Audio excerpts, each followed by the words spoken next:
welcome to another author chat. I'm Nikki Gamble, and today my guest is Roland Chambers. Roland is a writer, illustrator, and above all, a good storyteller. And that really comes across in his new children's book. It's The Adventures of Billy Shaman. And the first episode, in which I hope is going to be a long-running series, is called The Rage of the Sea Witch. Thank you so much for joining me today. This is a really exciting book, and I'm so thrilled to be talking to you about it. Oh, thanks so much for inviting me. You have written children's books before. It's not a debut. I seem to remember books about Nelly Peabody and her pirate ships, and she went off in balloons. There was quite a lot of adventuring in those books, and I can see a connection to the current series. So did it come out of that previous writing? It did in a way. I wrote a biography of Arthur Ransome, the children's author of Swallows and Amazons, and he loved explorers and adventuring.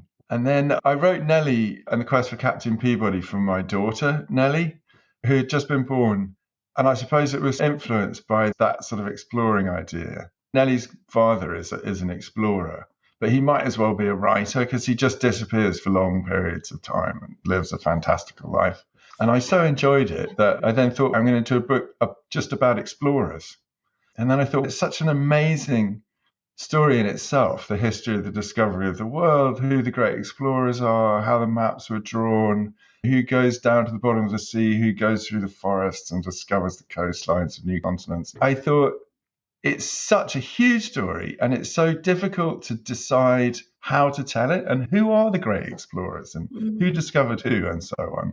I thought, actually, I'm going to do it not as a non-fiction, which I'd initially thought. I'm going to do it as a fiction. And then you can play more with these ideas. I suppose that's how it came about. That's a good lead-in for us, because Billy's parents are explorers too. And they do that wonderful thing for children's stories that they go off and leave him. They go exploring over the summer. They don't even go exploring together. They've got their own expeditions. Billy's not at all interested in exploring, at least at the beginning of this story. Tell us where they leave him. So they leave him in the Charles Darwin Museum, which used to be Charles Darwin's house. And I guess they leave him there because Charles Darwin was himself obviously a great scientist, but also an explorer. And Billy doesn't like explorers because he's rebelling against his parents. They are like a lot of explorers, great adventurers and probably quite exciting people in a way, but they're also quite selfish and they just don't want their son to get in the way. So they leave him in this very boring museum full of dead specimens. It doesn't sound very auspicious when he arrives and they put him in the care of two characters that are called Mr. and Mrs. Crypt. You immediately think that they're not going to be the most caring of caretakers. It's got quite a gothic sound to it, hasn't it? Mr. and Mrs. Crypt. A crypt is a place, obviously, where you keep dead things. And I think Charles Darwin was an amazing man. He's such a complicated person and such an extraordinary mind. But the fact is that he went sailing around the world, and what he brought back with him were thousands and thousands of dead things, which he put in jars and pinned to cork and stuffed with sawdust. And he looked at them very carefully, and out of them came his theory of evolution and lots of other ideas as well.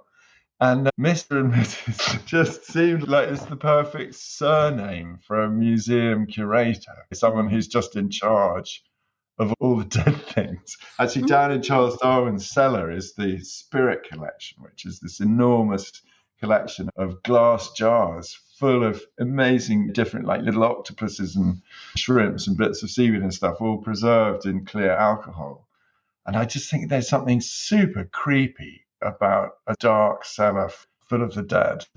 Down here, you've got Charles Darwin's house. It was one of the first things that I wanted to talk to you about, because the house is really a character as well in this story.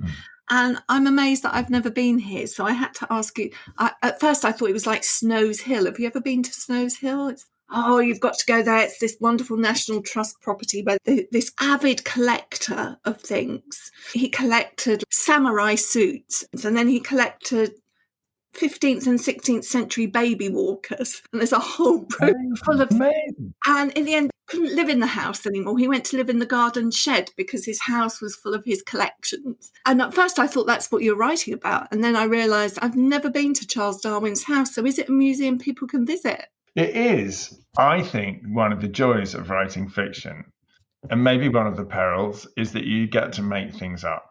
And obviously, like, a lot of the things that you make up were altered real things. And so the house is a bit like that. So Charles Darwin lived in Kent. When he came back from his voyage, he and his family lived in this lovely house in Kent. And he captured specimens in the house, and he did his experiments there and observations and writing. And he also he and his wife raised their children there. And the garden was full of plants that he was also breeding with each other and trying to work out like how you get different kinds of plants from different parents and so on. So that is true. That's real. And that house did become a museum. But the way that I've organized the house is entirely to suit my own imagination and interest. We'll get to various plot points, I'm sure, but it's a kind of hybrid. So there are various things about the house that definitely aren't in the real Charles Darwin Museum. And then there are other things that are. The real museum is not looked after by Mr. and Mrs. Cript. A lot of the contents of Charles Darwin's house have been dispersed to other museums. In fact, most of his collection of specimens have landed up in various places around the world. And I've kept them all in the museum. And I've made the museum much more kind of gothic and creepy. And there are bats up in the attic, and there's something strange in the garden. So that leads me on quite nicely. We've got Billy. He's been left by his parents. There he is with his suitcase. And he goes into this garden where something starts talking to him. The narrator of the story, although we don't know that for a few chapters in, is Charles Darwin. Tell us about the tortoise. Yeah, so Billy's really quite depressed at the thought of spending his entire summer holidays on his own in a museum that apparently has no visitors. And the first night he's kept awake by what he thinks is an invisible giant snoring in his bedroom. So he doesn't get a lot of sleep. And the next morning he spends some time with Mr. and Mrs. Cript, and they're not very impressed by that. And then he goes out to the garden and he gets lost. And he's so depressed at this point that he finds this boulder in the vegetable garden, and he kicks it, hurts his toe inevitably, and then climbs up onto the boulder and starts crying. And then the boulder comes to life. And in fact, it's not a boulder at all. It's a 200-year-old giant Galapagos tortoise that Charles Darwin brought when he was barely out of the egg from the Galapagos Islands on his voyage around the world aboard the Beagle. Brought back to England, and when he was too big to trundle around the house, he brought him a vegetable garden where he's lived ever since. And the thing is that this tortoise knew Charles Darwin personally. They became very good friends. And in fact, such good friends that Charles Darwin decided to call him Charles Darwin. And it is a lovely narrative voice, very engaging. I suppose there's one other thing that we need to talk about, and that is where the fox comes in. So before Billy's really set foot in the garden, he finds that the museum has got lots of specimens and stuff like that, but it's also got collections of various artefacts from different cultures. And that actually is an invention. In one of these collections, the Inuit collection, he discovers this very beautiful and ancient necklace. And on the necklace are hung 5 carved animals. And one of the animals is an Arctic fox with its tail missing. And the night following his meeting with Charles Darwin, he falls asleep and he dreams of Charles Darwin's spirit collection, which is the collection of these things in glass jars. And he imagines walking through these glass jars in his sleep. And he sees some of the elements of the adventure that is to come. And one of those is an Arctic fox. And it's suspended, it's sitting inside the jar. And it's looking at him through the glass and through the alcohol in theory that it's preserved him. But it looks so lifelike that Billy is sure he has to tell himself it's not alive. It's not alive. But then the fox blinks. A good cue for a bit of the story. Yes, so the piece that Nikki and I have decided we might read, it comes directly after this dream. And of course, Billy is a shaman. And he doesn't know it at the beginning of the story, but his name is Billy Shaman, and he really is a shaman. And part of the story is finding out what a shaman is. One of the things that a shaman does is that they can cross between the spirit world and the physical world with no difficulty. And in Billy's case, when he thinks he's dreaming, he's actually in the spirit world, and he's the spirit fox. And then when he comes back to the real world, the spirit fox follows him. When he comes to himself, it's sitting at the end of his bed. And then it jumps off the bed and trots out through the door. And Billy has to make up his mind if he wants this adventure or not. So that's where this chapter starts.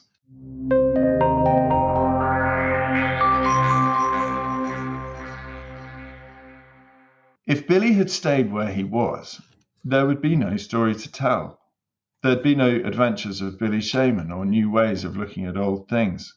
Sometimes a single person can change everything, but Billy would not have been that person if he had not followed the fox. So did Billy follow? He didn't stop even to put his feet in his slippers, because actually he had no slippers and no dressing gown either.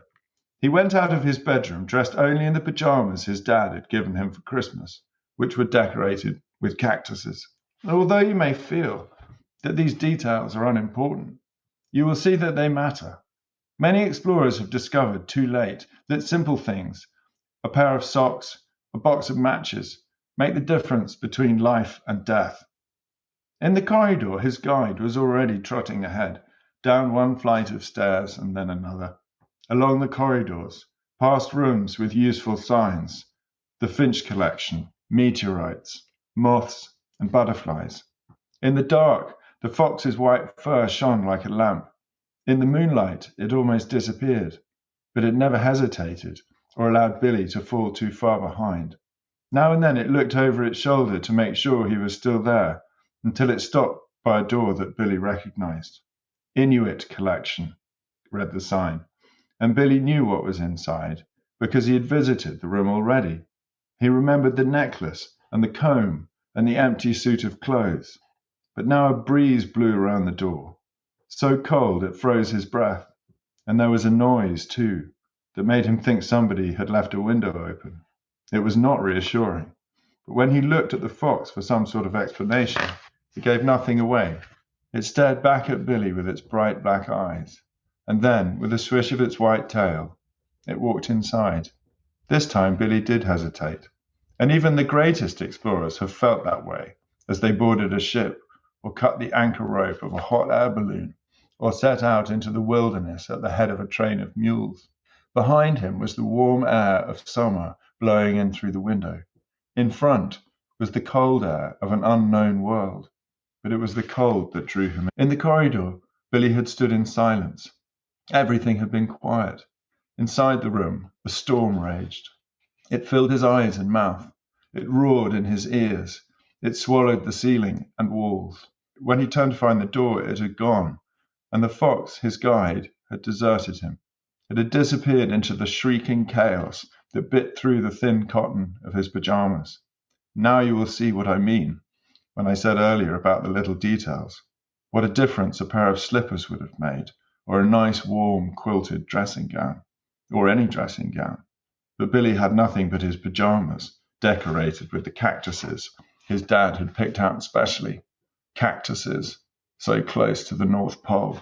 If Billy had jumped out of an aeroplane without a parachute, or hurled himself off a ship into the mouth of a whirlpool, he could not have been more frightened or helpless. His death was all around him. It was already happening to him. And yet pressed into the snow at his feet, somehow resisting the ferocity of the storm, were the footprints of the fox. They led away from the place where the door had been, and when Billy followed, he had no choice. They took him to a safer place. Billy thought he saw a spark, as though a match had been struck in the whirling blizzard, and as he came closer, the spark became brighter. It was a fire, and beside the fire a girl was sitting, wearing the clothes of an Inuit hunter. "Who are you?" she asked. "I'm Billy," said he, but his mouth wasn't working properly. The words came out all wrong. "Are you a spirit?" she said. "Are you angry with me?" He shook his head. "Then why are you here?" Billy couldn't think what to say. He didn't know how. His brain had frozen. "Get in," said the girl. "Get in here, or you will die." She offered him a corner of the blanket she was sitting beneath and moved over to make room. The thing that people listening won't have picked up is the fact that this is illustrated throughout. You did the illustration too, didn't you? Did you wait for the page layouts to come before doing that illustration? There's a very brilliant art director, Jessie, and she's just great at understanding how a story flows through pictures as well as text. So Jessie and I worked pretty closely together on this book, and I'm glad that she had the time to give me, because I'd never done it like this before. I've illustrated a children's picture book for younger children, but I didn't actually illustrate Nelly. And although I really loved the illustrations for it, I realized actually doing Nelly and the Quest for Peabody that I wanted to illustrate myself. And so to answer your question, I did lots of drawings before the layout was ready, but Jessie helped me really think about the layout. And once I'd got the steer from her, then I started to be able to play more myself and begin to understand what was possible and what wasn't possible. So why the Inuit room? We know they're going to probably be more adventures, but why did you start here? That's such a good question. And the most honest answer is that it just popped up in my mind. But I think on closer inspection, the reason is it's a way of telling the history of the discovery of the world that we understand. When you look at an atlas of the world, there were all kinds of people living in different places, but those maps were drawn on the back of particular people's expeditions and adventures. But the thing is that maps are odd things themselves, and there are lots of ancient maps that you couldn't really use as maps. To answer your question, the Inuit are the people who live inside the Arctic Circle, to make it very simple, too simple. But they are a group of people that live all across the Arctic Circle. And one of the first major expeditions, European expeditions, was by a Greek explorer called Pytheas, who sailed up into the Arctic Circle. And when he came back, he talked about things like the sun burning at midnight and the stars being in different places and the sea ice behaving in this really strange way. And everybody just said, rubbish, nonsense, you're a liar. But as people gradually followed in his footsteps, or European people followed in his footsteps, they realized he was telling the truth. But the thing is that the maps that Pytheas drew of his expedition and the book that he wrote about it were all lost.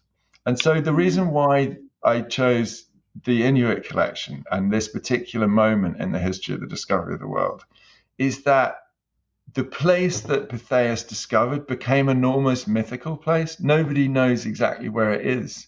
He called it Thule or Thule, which means the utter north in Greek. And it could be Greenland, it could be Iceland, it could be Norway. Nobody knows. And I love that because I think such an important part of exploration is the discovery of wonder, or the sudden arrival into a state of newness.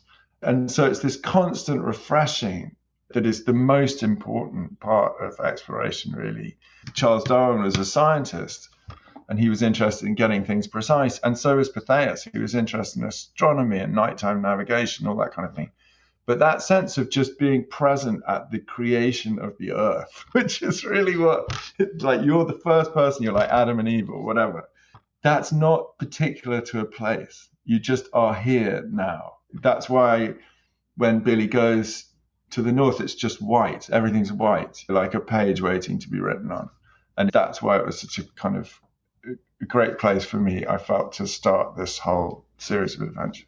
So while he's there, he meets a girl called Ahnah, and also meets the Greek explorer who is He's not to be trusted. I think a lot of the great adventurers, wherever they came from, had this sort of tricksterish, almost gangsterish sometimes. There were all kinds of different personalities, all kinds of different people.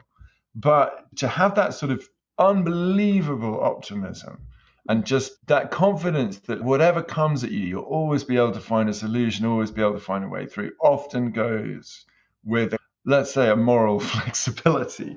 And I think it's really important when you're going back to this whole stuff to just acknowledge the fact that many of the men and women who discovered the world were complicated people, and a lot of stuff they did wasn't great, and some of it to make. It's just important to just look at the whole thing in the round. So in the case of Pytheas, he's very keen when he goes back home that people should believe that he's been where he's been. But he needs proof. And Billy and his new friend Ahnah are that proof. He's very keen that they come back with him. And in fact, he comes very close to kidnapping. It is interesting, isn't it? The whole thing with not rewriting, but resetting our views about exploration and discovery. It's such an egocentric thing. That's obviously a theme in this book, yes. At one point, Ahnah says, like when it becomes really clear that they don't know where Thule is, and neither of them has ever heard of a place called Thule anyway, or Thule, however you pronounce it.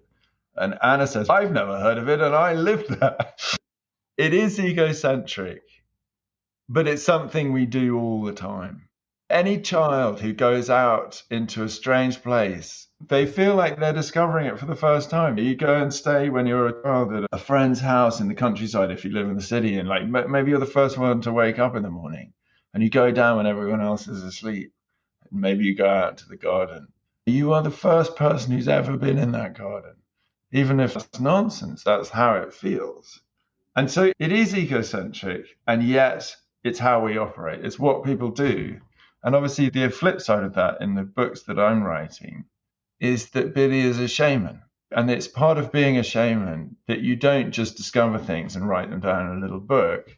The whole point about being a shaman is that you're profoundly capable of empathy to the point like where you can actually become an animal, or you can talk to the dead because you can enter into it so much. And I think that's a super important part of the imagination, which is also to do with exploring. Tell us more, just a little bit more about shamans. Is it something that we see from different cultures around the world, the same thing? Yes. It felt like a bit of a jump.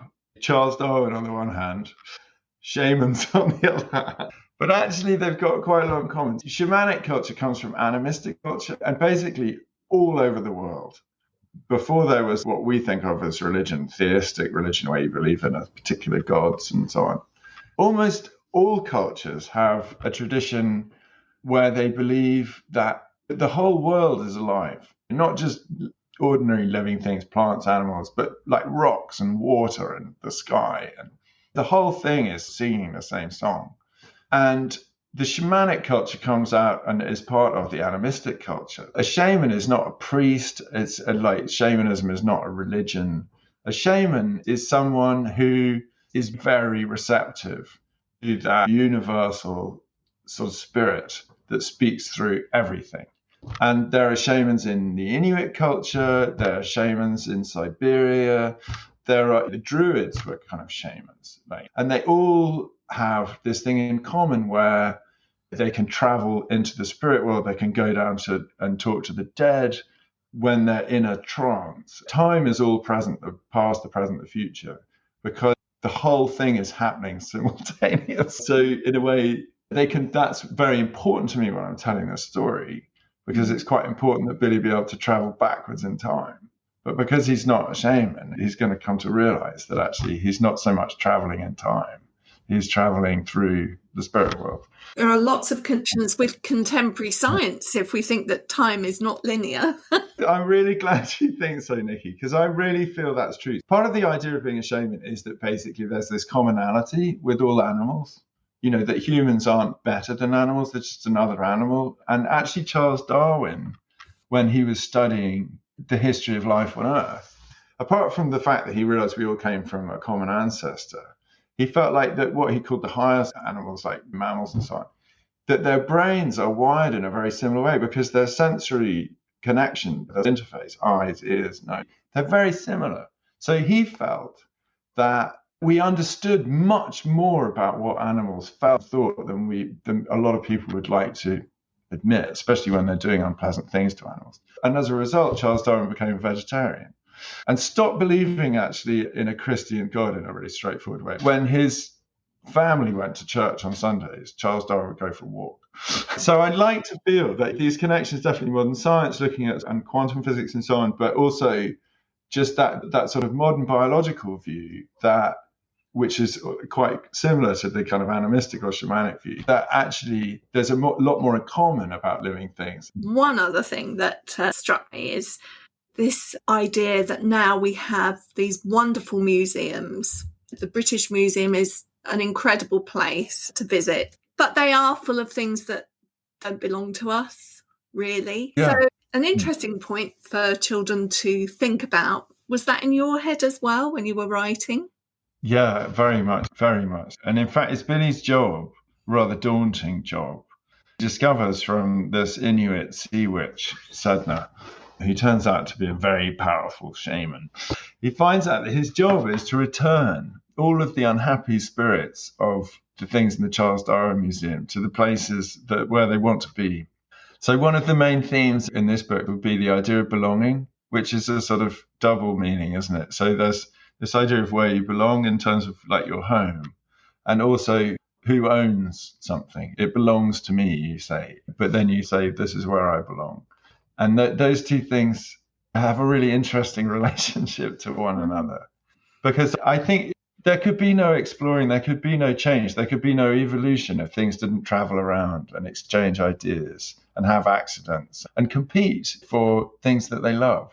But on the other hand, there's this sense of integrity and respect that one has to have for the stories of individual, people and things. And there's this sort of sense of what the truth is about something. And that often gets lost, I think, when people are just taking a shortcut to knowledge or wealth or whatever it happens to be. And so that's something that I find is so interesting. And it's really such an important part of the story to think, what is it to belong? And once you've established where it belongs and who it belongs to, or if anybody, then you try and find a way of getting it back there. And healing, the idea that you could somehow journey back and do that thing which people always dream of, which is to heal something in the past, which often isn't possible. But in my story, that's what Billy's trying to do, is to heal some of the damage that's been caused in the process of collecting all these things together. And of course, one of the things that's collected is story. We have a creation myth, a story within a story. People have different views on that as well, don't they, about whether a story is there for anybody to tell or not. And I wondered whether that was also a consideration. I think it depends how well they're told. I think, there's a lot of anxiety at the moment, and rightly so, about who gets to tell stories. But I think it just depends how well they're told. And then people get to judge. The whole idea of a shaman is that they really can feel something so intensely that they become it. And that is what an author tries to do. And if they fail, then they're not read. They're accused of clumsiness or bad intentions or whatever. And that is right. That, like, when you write something down and it goes out into the world, you should be judged. You're judged by your readers. Now, sometimes that judgment goes too far, I think. But the worst thing that could happen, obviously, is that people are not permitted to express a view.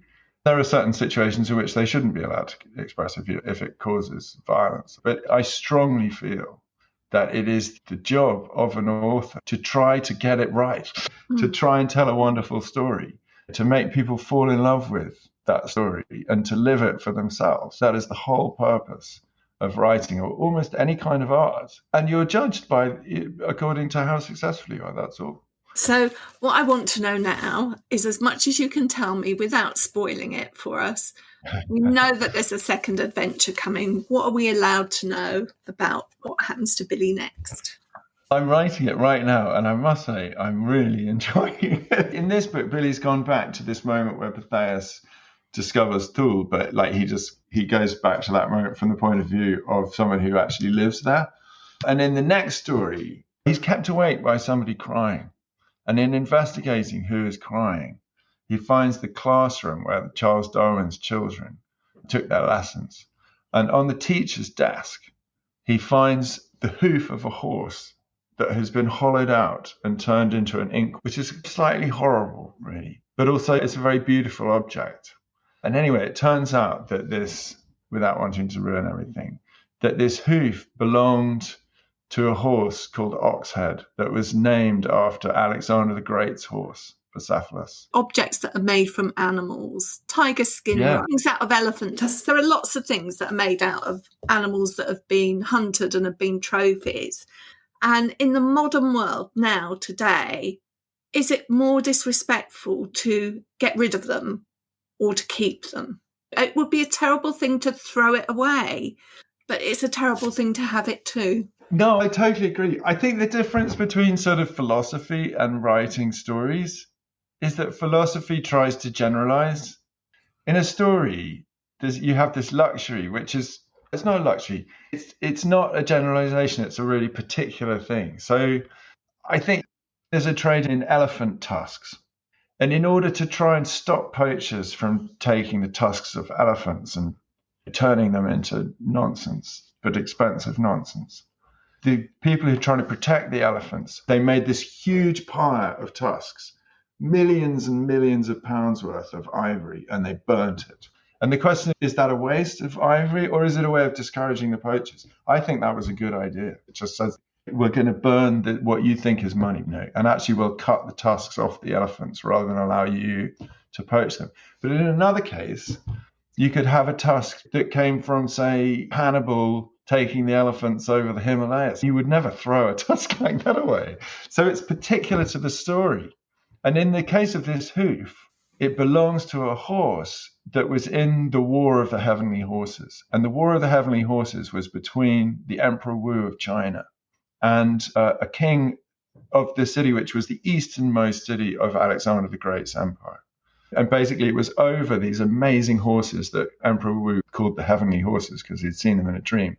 And those horses open up the Silk Roads and they become the horses that Wu conquers his empire with. But they also permit the East and the West to speak to each other. So it's this really important moment in history. And this inkwell, which is a fiction, is used by Darwin as an inkwell, and he writes his theory of evolution with it. I want it to be in all these different worlds. I know you wouldn't throw away an inkwell like that, but you might return it if you find out who it really belonged to and you found a better use for it. It's been absolutely fascinating talking to you, and it's a really good story. There's a great sense of humour in this, and we've talked about some quite serious issues.